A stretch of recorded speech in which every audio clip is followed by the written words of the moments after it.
Isaías 53:4, um texto muito conhecido por todos, e confessando para os irmãos, talvez um dos textos que mais geram dúvidas na minha cabeça.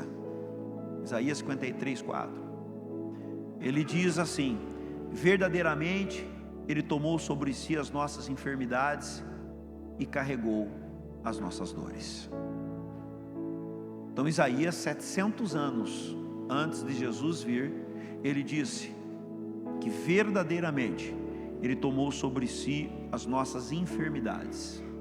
Jesus carregou, levou embora as nossas enfermidades e também as nossas dores. Eu falei, eu vou dar uma pesquisada mais profunda nesse texto, e dei uma filipada, né? Fiz o que o Felipe faz. Fui no grego, Felipe, fui no hebraico, rodei, cara, rodei tudo. Fiz que nem o Carlos faz, né? Eu não sou muito comum de fazer isso, eu gosto de ser um pouco mais prático, mas eu admiro quem faça, e dessa vez eu fiz. Aí eu fui e procurei lá o texto de Isaías 53 e descobri que ele foi escrito no hebraico, e a palavra usada para isso, dá para colocar para mim ali, o Bruno, aquela primeira parte, no hebraico, tá ok? Tá fora parecia uma televisão dos anos 70, ela ficava assim, virando, assim, andando. Quem é velho lembra disso, né? Legal. No hebraico, a palavra usada aqui é choli, que significa doença, e então Ele levou sobre si as nossas dores, makov, e Ele levou sobre si as nossas enfermidades, choli. Essas duas palavras significam exatamente o que está dizendo o texto. Então eu até falei, de repente a gente consegue achar no hebraico, lembrando só que no grego, né? Que no grego, que eu vou falar depois, o grego não era a língua da época. O grego foi uma língua posterior, bem posterior. Já no Novo Testamento é que aparece o grego. Então, só que esse texto, ele repete Mateus. Mateus repete esse texto. E aí usa essa palavra, asteneias, que significa enfermidades, e usa a palavra nossos, que significa moléstias. Então, nem no hebraico e nem no grego eu consegui encontrar alguma coisa que desse uma versão diferente para que a gente pudesse falar, olha, levou, mas não levou.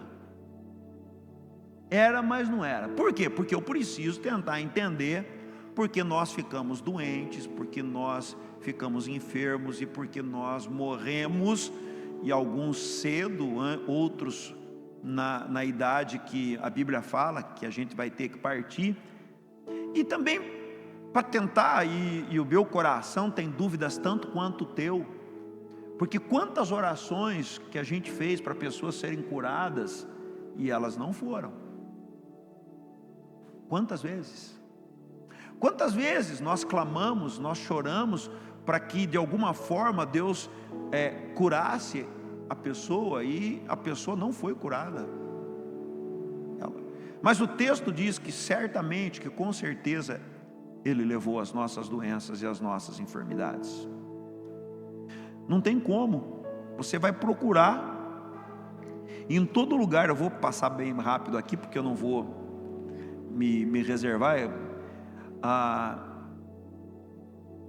No grego, a tradução correta, eu não vou ler grego porque eu não sei, mas está aqui, mas diz assim: Ele carrega os nossos pecados e Ele sofre por nós. No grego é isso, Ele carrega os nossos pecados e Ele sofre por nós. Então, no grego, que é a Septuaginta, ou no hebraico, tudo indica que Jesus levou embora as doenças físicas.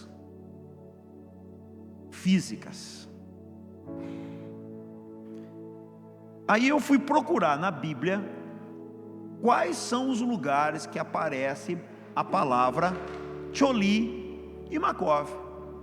Eu nem coloquei todas aqui, porque eu percebi que basicamente todos os textos que falam de doença física é essa palavra que está colocada. Deuteronômio capítulo 7, eu nem dei para ela colocar aqui, porque eu vou andar bastante. Se você conseguir, na medida, Vivian, na medida que eu for falando, você conseguir colocar o texto, você põe. Senão tudo bem, que a ideia aqui é outra, eu só estou dando uma introdução. Deuteronômio capítulo 7, versículo 5 diz assim: e o Senhor afastará de ti toda a doença. Está no lugar certo? Deuteronômio 7,15. 7,15, acho que não, mas não, isso é 5.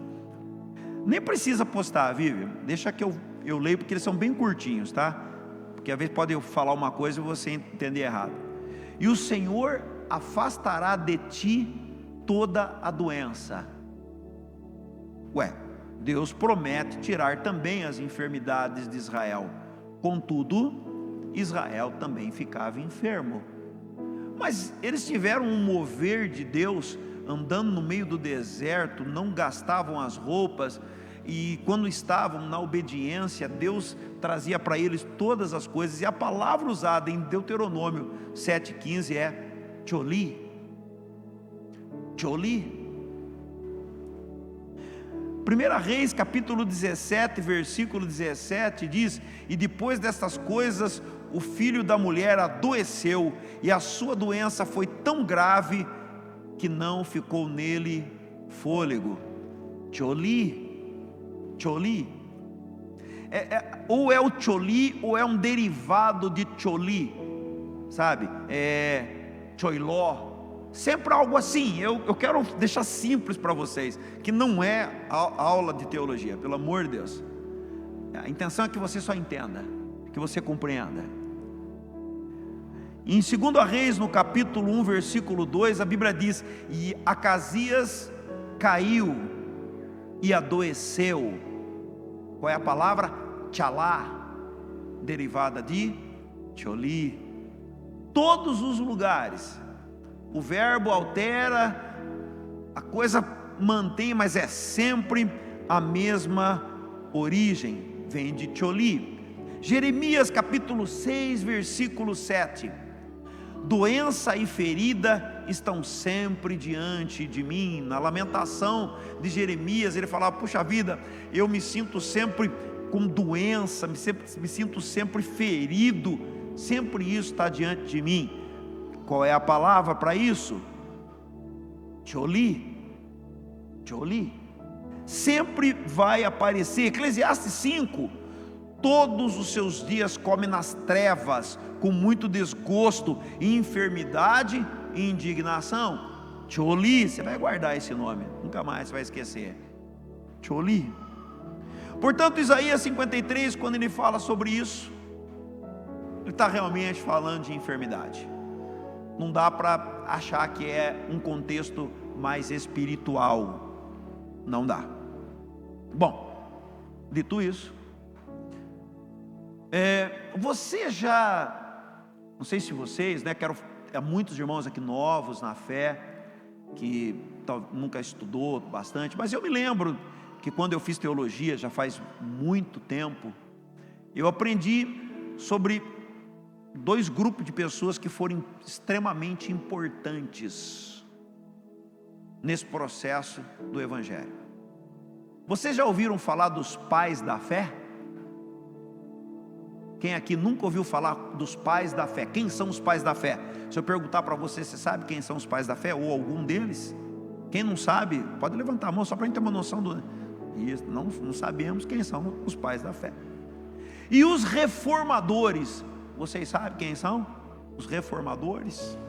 Provavelmente a maioria sabe pouco a respeito desses daí. Mas ok, Isaías no capítulo 53, no versículo 4, fala disso. Mas em Mateus, no capítulo 8, versículo 16 e 17, principalmente no capítulo 17, mas vamos ler o 16. Chegada a tarde, trouxeram-lhe muitos endemoniados, e ele meramente com a palavra expeliu os espíritos e curou todos que estavam Tcholi. Todos, ele curou todos. Todos. Para que se cumprisse o que foi dito pelo profeta Isaías: ele mesmo tomou as nossas enfermidades e carregou as nossas doenças. Mateus, ele diz que aquilo que nós lemos em Isaías 53, 4, Mateus diz: olha, isso aqui está se cumprindo agora nesse momento, e eu sou testemunha ocular do que o profeta Isaías falou há 700 anos atrás. Porque nunca, ninguém, jamais fez o que está sendo feito. Então, obviamente isso aqui vai estaria no grego, eu não quero entrar nisso, que é a palavra asteneia e a palavra nossos, que também no grego significam a mesma coisa: fraqueza física, enfermidade, doença, moléstia. Eu não vou colocar o texto, mas João 11:4, Atos 28:9, Lucas 7:21, Atos 19:12, todos falam de uma condição de doença física e da possibilidade da sua cura, dessa possibilidade. Quando os discípulos estavam em nosso meio, eles viram do próprio Senhor Jesus a manifestação do seu poder e a cura.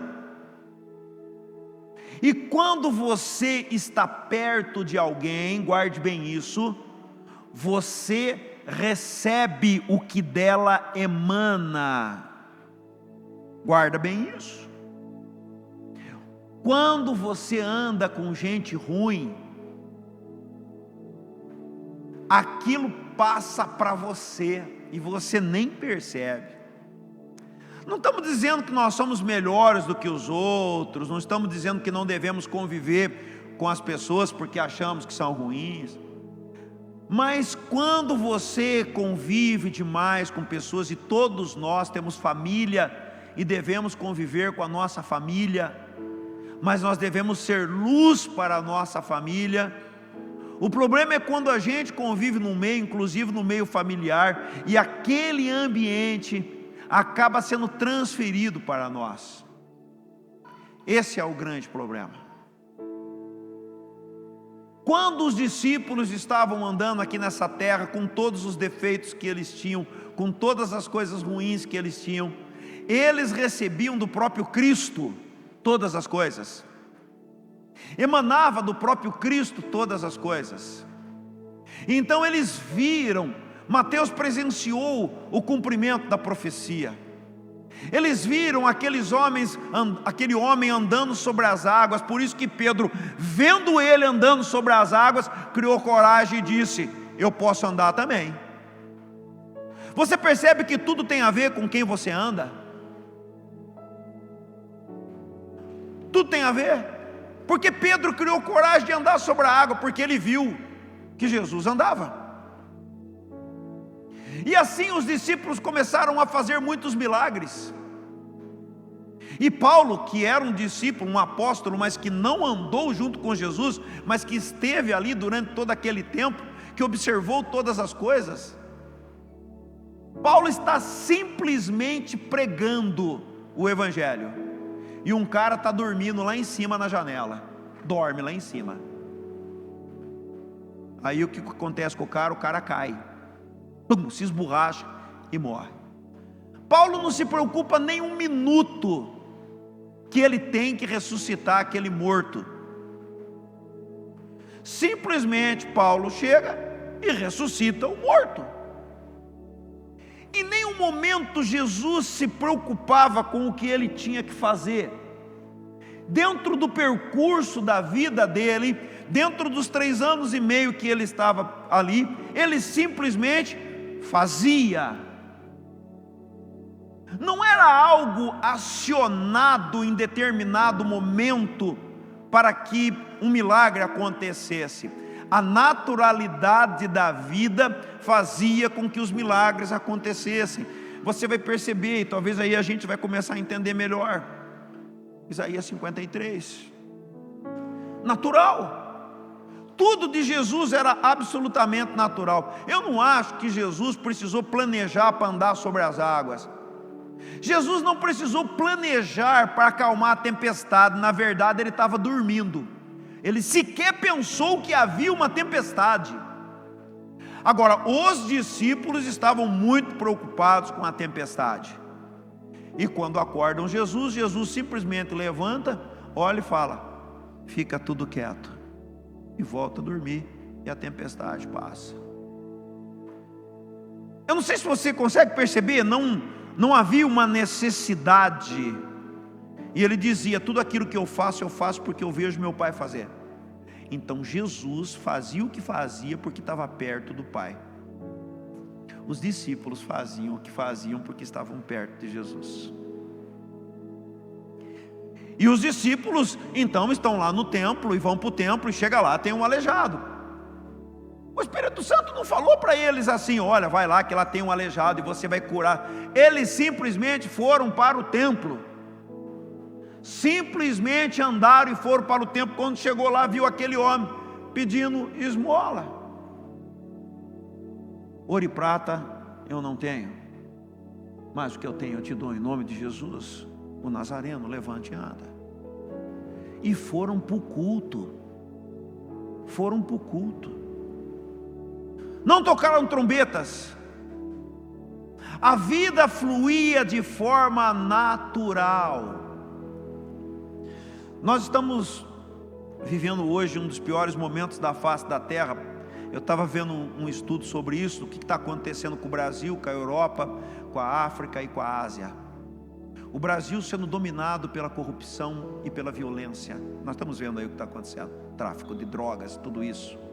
O Brasil dominado, um espírito de violência e de corrupção domina há muito tempo sobre o nosso país. A África, um espírito de miséria que atinge a natureza. Nos estudos davam até os nomes dele, eu não quis entrar no detalhe. A Ásia, um espírito de frieza e de falsa religiosidade. Eles estão frios. E a Europa não precisa de Jesus, o humanismo. Nesse modelo, as Américas estão sendo destruídas, a Europa destruída, a Ásia destruída. Na Austrália não se fala mais de Jesus, não se fala. Na Europa as igrejas estão virando pubs, bares. Alguma coisa está acontecendo que nós estamos perdendo a conexão. A conexão está sendo perdida, alguma coisa está tirando. Porque onde você está, aquele ambiente vai interferir na sua vida. Por que a gente tem insistido para os homens ir para o legendário? Porque aquele ambiente interfere na nossa vida, não tenha dúvida disso. Interfere. Mas obviamente nós não podemos viver de legendários. Nós não podemos. Então o que aconteceu? Os discípulos estavam ali ministrando e fluindo curas, sinais, prodígios, maravilhas, e cooperava o Senhor com eles. E todo dia o Senhor acrescentavam aqueles que iam herdar a salvação. E tudo era normal, e se reuniam na casa de Maria, mãe de Marcos, e lá estavam reunidos adorando, e Pedro estava preso. E de repente um anjo vem e liberta o Pedro da prisão, e ele chega lá na casa, e a turma acha que é um anjo. Não era nada forçado, tudo acontecia. Mas os discípulos passaram. E agora aquela pergunta que eu te fiz: você sabe quem são os pais da igreja? Aproximadamente 100 anos, 150 anos, eu estou só arredondando aqui, que os discípulos já não estavam mais na terra. A igreja estava sendo agora comandada pelos pais. Os pais da igreja. Eu Peguei aqui alguns nomes dos pais da igreja para você entender. Você pode pesquisar depois. Irineu, ele viveu 130 anos depois de Cristo. Orígenes viveu 185 anos. São os pais da igreja. Os apóstolos já não existiam mais, e esses homens são aqueles que foram, veja bem, os apóstolos, Cristo aprendeu de Deus, os apóstolos aprenderam de Cristo, os pais da igreja aprenderam do legado dos apóstolos. Orígenes, 185 anos depois de Cristo. João Crisóstomo, 347 anos. Atanásio, 296 anos depois de Cristo. Atanásio de Alexandria. Ou seja, os pais da igreja, eu fui estudar o que os pais da igreja falavam de Isaías 53. Eu quero entender, por isso que eu falei que a coisa aqui está longa, mas eu estou abreviando bastante. O que os pais da igreja falavam de Isaías 53, versículo 4? Eles mantinham a fé dos apóstolos que ensinaram para eles. Os pais da igreja acreditavam que Isaías 53 era literal e que acontecia normalmente pelo fluir de uma vida focada em Cristo. Os apóstolos acreditavam nisso sem nenhum esforço.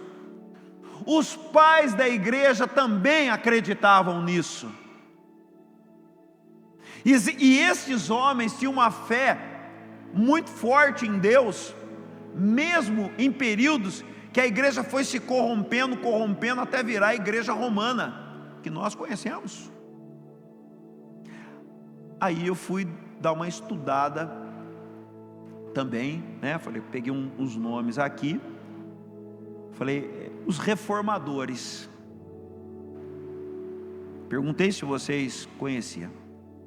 Aproximadamente 1400 anos depois, vem os reformadores, e eu quis saber o que os reformadores pensam de Isaías 53. O foco é Isaías 53, hein?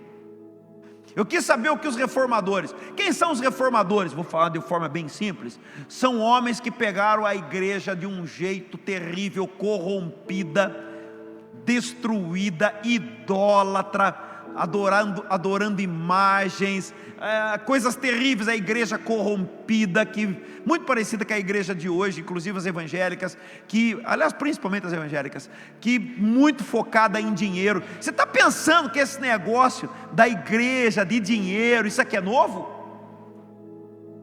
Você está pensando que vender alguma coisa para o povo é novo? É mais antigo do que a gente imagina. E os reformistas, eles foram homens que lutaram contra isso, e muitos pagaram com a sua vida. Eles viveram numa época em que qualquer pessoa que se aprofundasse na Bíblia corria o risco de ser queimada viva pela igreja romana como alguém que praticava uma heresia, porque estava dizendo que o justo viverá por fé. Eu coloquei uns textos sobre fé. Vê para mim, filha, que eu passei para você e deixei escritos uns 3, 4 textos. Põe aí todos eles para mim, eu vou ler um por um. E ele lhe respondeu: por causa da pequenez da vossa fé, pois em verdade vos digo, se vocês tiverem fé como um grão de mostarda, direis a esse monte, passa daqui para acolá, e ele passará, nada vos será impossível. De fato, nós precisamos colocar estou percebendo, cadê o Joel? Não tem não tem aparecido, o pessoal tem falado isso para mim, Joel, e eu não anotei aqui, só coloquei ali para ela. De fato, o endereço, de fato, sem fé é impossível agradar a Deus, porque é necessário que aquele que se aproxima de Deus creia que Ele existe e que Ele se torna galardoador dos que o buscam.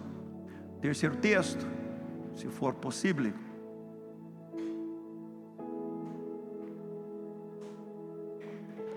Ora, a fé é a certeza das coisas que se esperam e a convicção dos fatos que não se veem. Tem mais um? Ou encerrou aí? Então disseram os apóstolos ao Senhor: aumenta-nos a fé. Os reformadores, homens que vieram porque a fé estava completamente destruída: Martinho Lutero, João Calvino, tudo no ano 1500.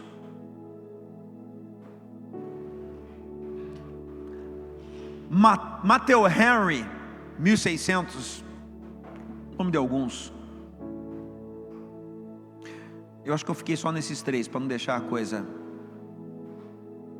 O que esses homens acreditavam de Isaías 53? Já não tinham mais a mesma visão dos pais da igreja, e nem a mesma visão exatamente dos apóstolos. Eles viviam num tempo em que o afastamento de Deus foi tão grande, que mesmo eles fazendo uma reforma importantíssima, combatendo a idolatria e colocando coisas importantes. Nós comemoramos agora dia 31, o dia da reforma. Não é Halloween dia 31, é o dia da reforma protestante. Nós comemoramos isso. E aí eu queria saber, eu fui pesquisar, fui estudar o que eles falaram, os reformistas de Isaías 53. E todos eles dizem que sim, Jesus ainda hoje, agora foi colocada uma palavra, pode curar. Os pais da fé diziam: Ele cura. Mas os reformistas colocaram a palavra pode curar, se Ele assim desejar. Eu acho muito complicado dizer se Ele desejar, porque se Ele desejar, tira de mim a fé. Ué, se Ele deseja, vamos falar a verdade. Você acha que se Deus quiser fazer alguma coisa, Ele precisa da gente para alguma coisa? Absolutamente nada. Ele simplesmente faz. Mas Deus deixou uma lacuna aqui, e me parece que Deus está dizendo: eu faço, e quando eu quero fazer, eu faço. Quando eu quero levantar, eu levanto. Eu faço. Mas Deus disse: mas eu entrego a vocês a possibilidade de fazer comigo. Eu entrego a vocês a possibilidade de fazer comigo. Como? Pela fé. Então o que acontece? Os pais da igreja estavam numa fé fervorosa. Agora nós passamos 1500 anos, a conexão começou a ser perdida. E quando vem os reformadores, homens de Deus, nem eles tinham a fé dos pais da igreja. Já se passaram mais de 500 anos dos pais da igreja, e me parece que nós estamos precisando de uma nova reforma.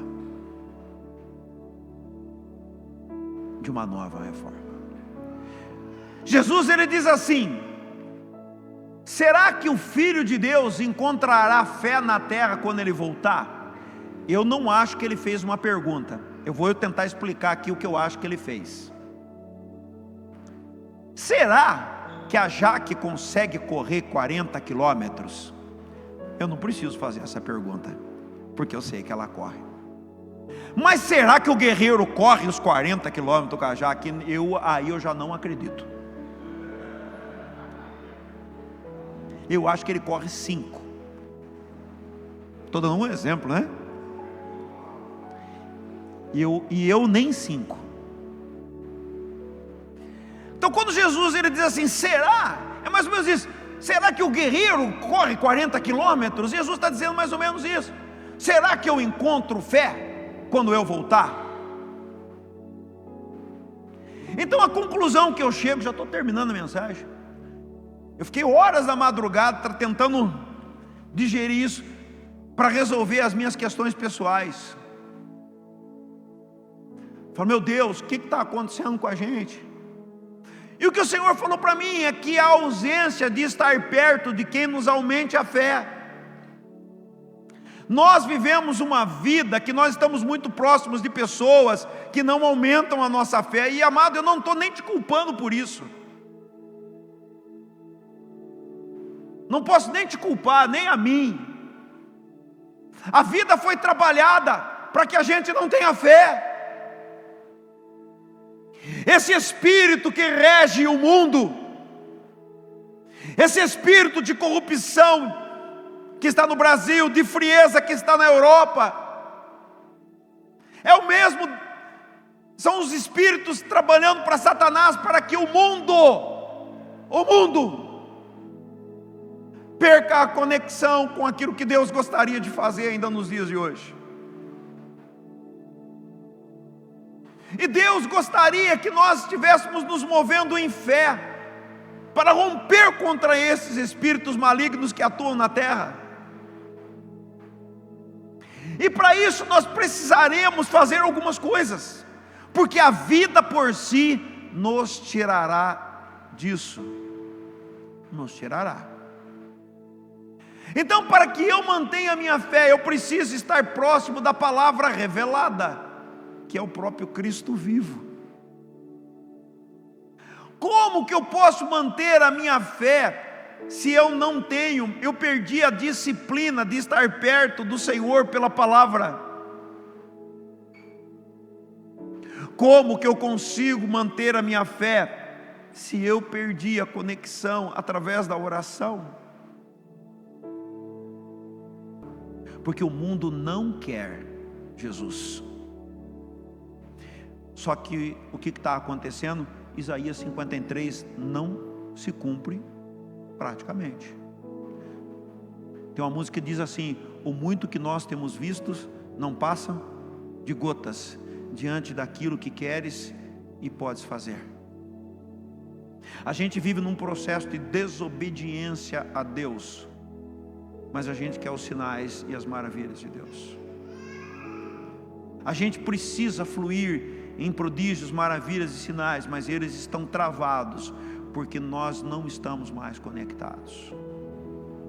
A nossa conexão se tornou vazia. Nós estamos mais preocupados com as coisas da terra do que com as coisas do céu, que foi aquilo que eu disse para os irmãos na abertura.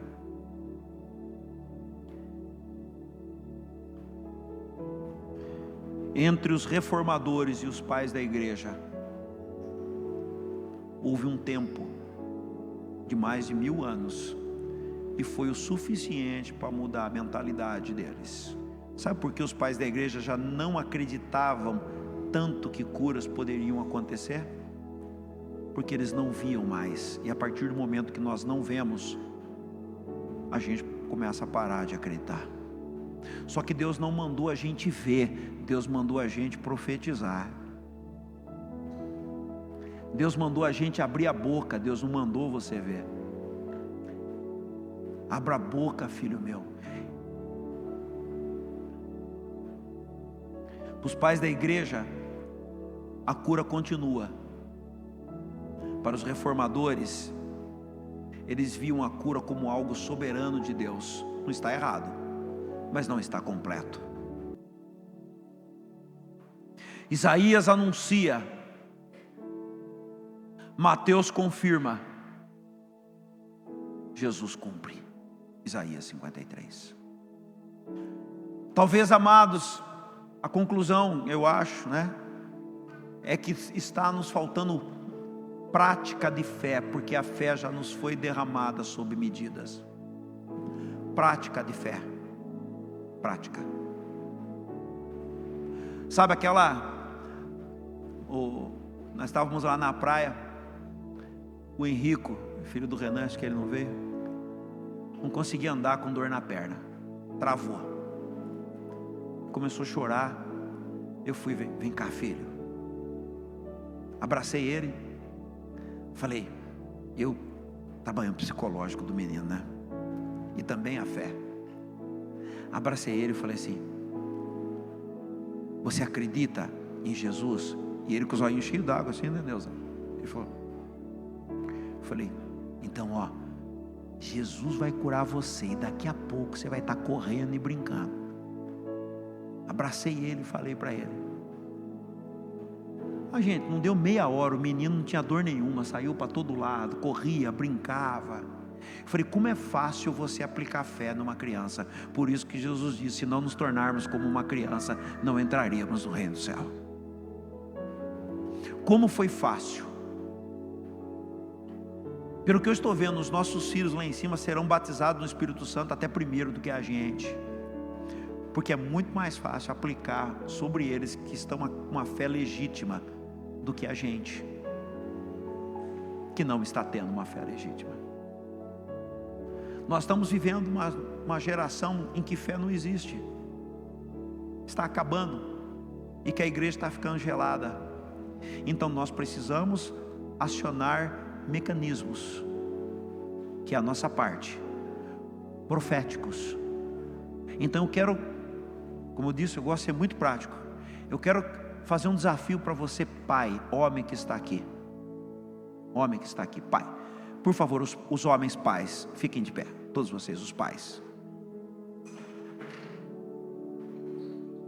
Os maridos que ainda não são pais, fiquem de pé, os maridos também.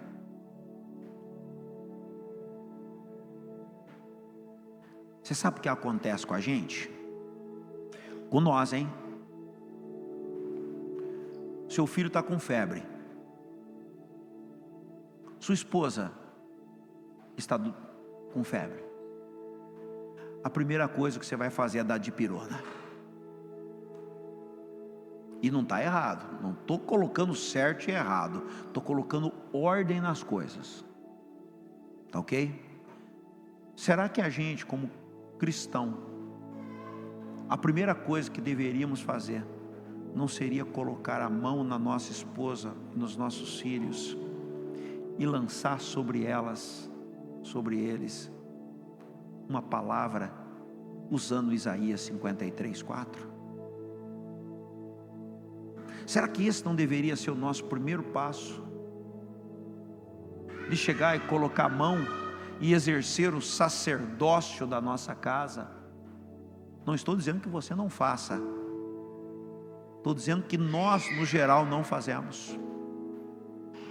Você provavelmente, como eu, está tão preocupado com problemas, que dificilmente a gente vai tirar meia hora, começar a ler a palavra e aplicar aquela palavra em cima de uma circunstância de forma profética. Lançar a palavra. Pode sentar, meus irmãos. As irmãs casadas, por favor, fiquem de pé.